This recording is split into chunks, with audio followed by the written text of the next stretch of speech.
till I can't no more. I got the horses in the back, horse stock is attached. Hello, welcome to IMS। हम यहाँ पे पढ़ रहे हैं आज जियो टेक्निकल इंजीनियरिंग हमारा चल रही है, जिसके अंदर हमारा सबसे फर्स्ट चल रहा है हमारा सॉइल की प्रॉपर्टी चल रही है हमारी ना, जिसमें ये हमारी सिंटेक्स प्रॉपर्टी है सॉइल की, वो है कंसिस्टेंसी ऑफ सॉइल।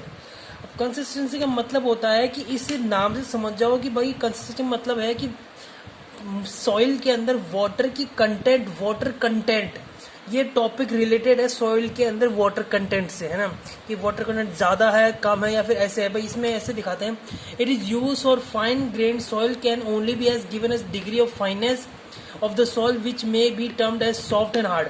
अब ऐसा होता है कि भाई अगर एक सॉइल के अंदर ज़्यादा पानी हो जाता है, वो सॉफ्ट होने लग जाती है, या फिर एक उसमें धीरे धीरे कम पानी करता है, वो सॉइल हार्ड होती जाएगी। तो सॉफ्ट और हार्ड होने की जो प्रॉपर्टी जो उसमें चेंज होती रहती है, वो किस वजह से होती है? वो वाटर कंटेंट में चेंजेस की वजह से होती है उसके अंदर, है ना। ये इससे कहते हैं अपन कंसिस्टेंसी ऑफ सॉइल। भाई उसमें अगर वाटर कंटेंट ज़्यादा हो गया तो सॉइल सॉफ्ट होती जाएगी, वाटर कंटेंट थोड़ा कम हुआ तो उसमें सॉइल कभी एक टाइम पे हार्ड भी हो जाएगी, फिर बाद में रेत, फिर बाद में ये चीज़ें चेंज होती जाएगी, ठीक है। ये अपना होता है कंसिस्टेंसी ऑफ सॉइल, इसको कहते हैं, ठीक है।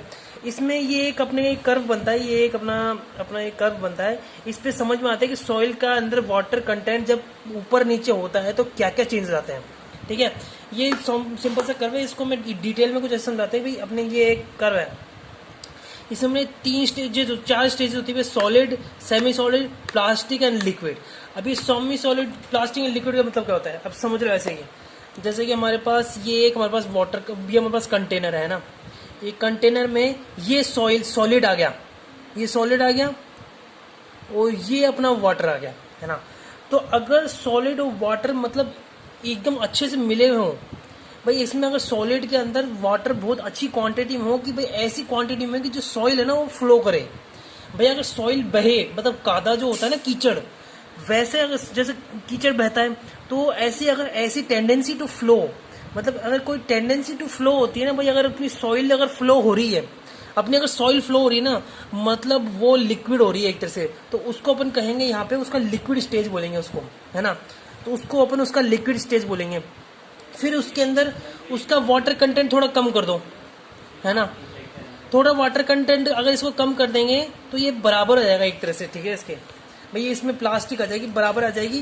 कि भाई प्लास्टिक में क्या समझ में आता है, जैसे प्लास्टिक लिमिट में प्लास्टिसिटी के अंदर ऐसा होता है कि भाई इस वाटर कंटेंट थोड़ा और कम कर दिया, कि अपनी जो सॉलिड जो फ्लो करती थी ना पानी की तरह, वो थोड़ी प्लास्टिक हो गई। वो प्लास्टिक का मतलब ये है कि उसको रोल किया ना अपन ने, जैसे कि उसको दबा के ऐसे रोल किया ना, तो 3 mm के रोल में आके फिर बाद में वो क्रम्बल होगी चालू हो, ठीक है। मतलब भंगुरता क्रम्बल होना चालू हो जाएगी, ब्रिटलनेस वो तो दूसरी चीज आ गई, क्रम्बल होगी। भैया उसको एक एक्सपेरिमेंट होता है कि उसकी प्लास्टिसिटी कैसे चेक करें, कि है ना एक सॉइल को है ना ऐसे ऐसे करके उसको 3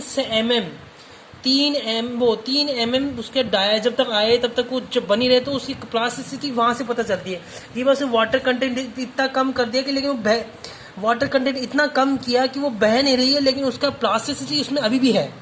ये चीज ये होती है प्लास्टिक उसकी स्टेज होती है। 4 स्टेजेस में होता है, जिसमें पहले अपन लिक्विड देख चुके, ये अपनी प्लास्टिक है। फिर दूसरा है सेमी सॉलिड। सेमी सॉलिड में होता है कि हमने इसमें पानी और कम कर दिया, पानी इसमें हमने इसके बराबर करते हुए जितना है ना उतनी सैचुरेटेड कर रखी है इसको, मतलब ओवर सैचुरेटेड नहीं करेगा, पर जितना सॉलिड है उतना पानी कर दिया, इसके अंदर वॉल्यूम बराबर हो गया एक तरह से, है ना। तो हमने ऐसे किया तो इससे सॉइल के अंदर ऐसी प्रॉपर्टी आएगी कि ये अपना ये सेमी सॉलिड हो जाएगा। ये जो अपना सॉइल है वो सेमी सॉलिड हो जाएगी, मतलब एक तरह से आप गीली मिट्टी नहीं देखते, गीली मिट्टी में आप थोड़ी बहुत चीजें बना सकते हो, वैसे टाइप की हो जाएगी। जैसे आप कभी पहले घर भी बनाते थे छोटे छोटे, वो गीली मिट्टी के अंदर वैसे टाइप की हो जाएगी, है ना। लास्ट अपना आता है सॉलिड। अब सॉलिड क्या होता है, सॉलिड क्या होता है भाई, इसके अंदर अब इसके लिए अलग होता है। जैसे कि यहाँ पे अपना एक ये वाटर वो है कंटेनर है, इसमें अपनी ये सॉइल है, इसमें वाटर आ गया और फिर एयर भी प्रेजेंट हो। भाई अपन ने जैसे जैसे अपन ने वो पानी वाटर कंटेंट को निकालते जाएंगे, वैसे वैसे उस वाटर कंटेंट की वॉइड की जगह एयर उसके अंदर आती जाएगी, तो वो फिर सॉलिड में चेंज हो जाता है। वो ऐसा होता है भाई, अपन ने इसके कर्व इसलिए ऐसे बनाए कि भाई ऐसे शुरुआत से ऐसे समझे कि अपना ये कर्व है, ये अपना कर्व है। कर्व में सबसे पहले हमने देखा है कि 3 फेज डायग्राम में पानी 3 फेज के अंदर होता है भाई, उसमें एयर भी प्रेजेंट होती है और उसमें वाटर भी होता है, उसमें सॉलिड होता है।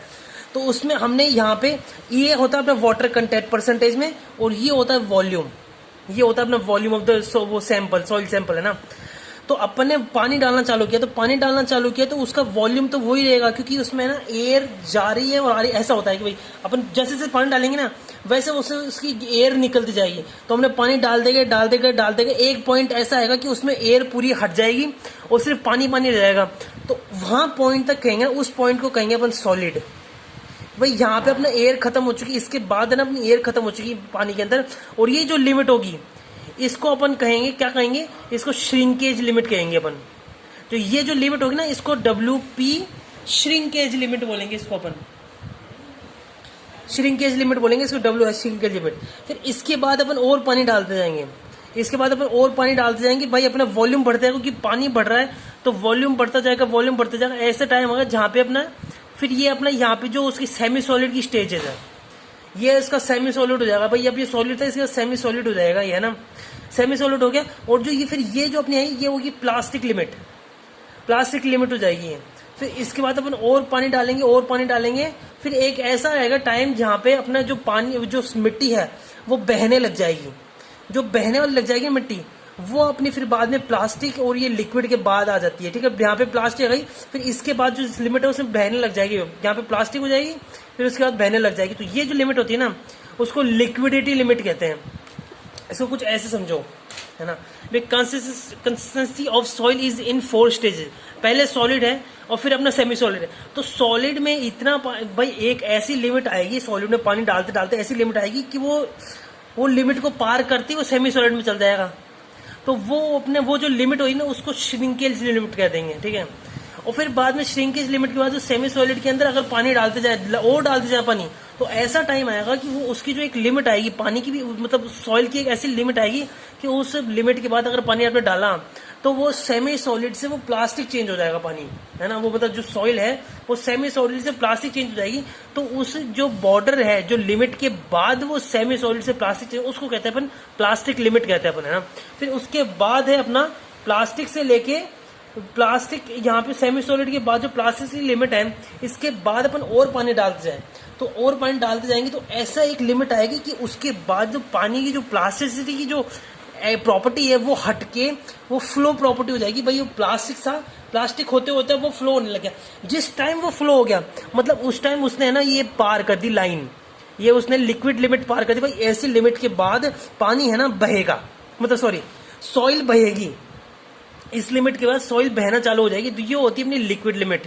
और इनके बीच के जो होती है ना उसको अपन यहाँ पे कहते हैं प्लास्टिक इंडेक्स, श्रिंकेज इंडेक्स, ऐसे कहते हैं अपन इनके बीच को, है ना। तो यहाँ पे अपना कंसिस्टेंसी ऑफ सॉइल इसे कहते हैं। थ्योरेटिकली यही होता है, ज्यादा और कुछ नहीं होता है इसके अंदर। थ्योरेटिकली भाई अब जो बीटेक के एग्जाम है ना, मैंने जो अपने देखा था बीटेक के एग्जाम में सारा एक साथ आ जाता है। इस बार देखा जाए तो जब कोर्सेज जो है ना, तो पहले GT1 और GT2 होती थी, लेकिन GT1 और GT2 एक साथ कर दिए तो सब्जेक्ट बहुत बड़ा हो गया है।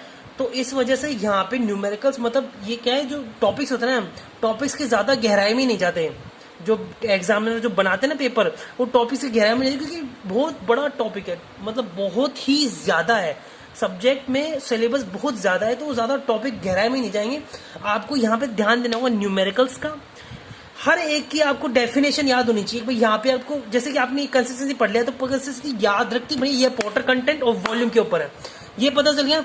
इसके बाद पता चलती है आपको चीज याद आनी चाहिए भाई अपने वाटर कंटेंट जैसे पानी डालते जाएंगे वैसे वैसे स्टेजेस आती है ना। तो ये अपना आता है, ये अपनी अब मतलब यहाँ ऊपर से इसके अपनी डेफिनेशन होती है, वो डेफिनेशन से ही आपको यहाँ पे क्लियर हो सकता है। भाई आपने ये जो चीज है ना, ये जो पन्ना देख रहे हो, ये पन्ना आपका आराम से 8 नंबर का क्वेश्चन है, ये 8 नंबर का क्वेश्चन है इस पन्ने के अंदर। ये समझ में, जैसे ये तो शॉर्ट में है, मैंने आपको जो समझाया कि भाई जैसे पार किया और फिर इस लिमिट के हर एक लिमिट की मैंने आपको डेफिनेशन भी दी, छोटी छोटी टेक्निकल डेफिनेशन नहीं थी, मैंने हिंदी में बताया, लेकिन इसके अंदर यही डेफिनेशन थी इसकी। आप उसको इंग्लिश में चेंज करोगे तो आपको नंबर सही मिल जाएंगे, एकदम बढ़िया नंबर मिल जाएंगे। तो यही होता है अपने यहाँ पे, इसमें ये ग्राफ होता है, इसको कर्व कहते हैं, ठीक है। और एक्चुअल में एक लास्ट चीज बताना भूल गया कि जो एक्चुअल कर्व होता है, वैसे तो ऐसे कर्व दिखाते हैं, लेकिन जो एक्चुअल कर्व होता है ना, वो एक्चुअल कर्व थोड़ा बेंड होता है। क्यों? क्योंकि अपन पानी कम होता ऐसे आता जाता है। और इसमें जो लास्ट में आती है ना, ये लिमिट आती है, तो ये होगी सॉलिड, और यहाँ पे एयर और वाटर दोनों आएंगे, यहाँ पे एयर भी आएगा और वाटर भी आएगा, ठीक है। तो ये ऐसे अपनी डिजाइन होती है, ये अपना कर्व होता है यहाँ पे क्लासेस कंसिस्टेंसी सॉइल का, ये अपना होता है और ये अपनी 4 स्टेजेस होती है और यहाँ पे अपना टॉपिक खत्म हो जाता है थ्योरेटिकली, ठीक है। यहाँ पे अपना टॉपिक खत्म हो जाए, नेक्स्ट वीडियो में नेक्स्ट टॉपिक के साथ आएंगे। Thank you very much.